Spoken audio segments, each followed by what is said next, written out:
میگن فلسفه از یونان آغاز شد. ما همینجا ادعا داریم که نه خیر، از ایران هم آغاز شد. غربی‌ها نمیخوان اینو قبول کنن، میگن نه خیر، زادگاه فلسفه یونانه. نه خیر، بنده میگم ایرانه و دلایل میارم که افلاطون تحت تأثیر حکمت ایران باستان بوده. دلایل قطعی از خود اروپاییان میارم.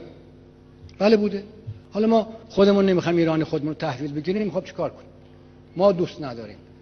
غربی‌ها سابقه خودشون رو دوست دارن، حفظم کردن. تمام غرب از یونان باستان میگیره تا حالا. ما نه، ما دیگه قبل از اسلام ما میخوایم به فراموشی بسپاریم و الاسلام یجب و ما قبل از این حدیثا هم جهل میکنیم، دروغ میخونیم و میگیم قبل از اسلام هیچ خبری نبوده. نه خیر، خیلی خبر بوده، خیلی خبر بوده.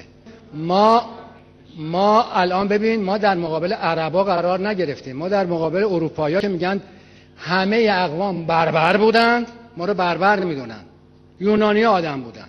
ما در مقابل اونها حرف داریم. اون وقتی شما سایر اروپا، حالا یونان نمیگم، در توحش به سر میبردن، ما کوروش داریم و منشور حقوق بشر.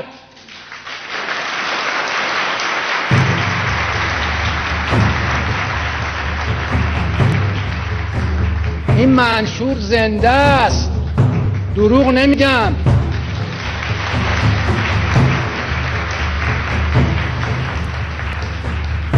و عربا کجا بودن؟ در جاهلیت به سر بردن.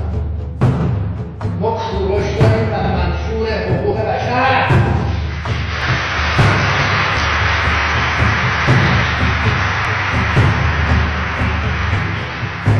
منم کوروش، شاه جهان، شاه دادگر، پسر کمبوجیه. آنگاه که بدون جنگ و پیکار به بابل در آمدم، همه مردم مرا با شادمانی پذیرفتند. نگذاشتم رنج و آزاری به مردم این سرزمین وارد آید.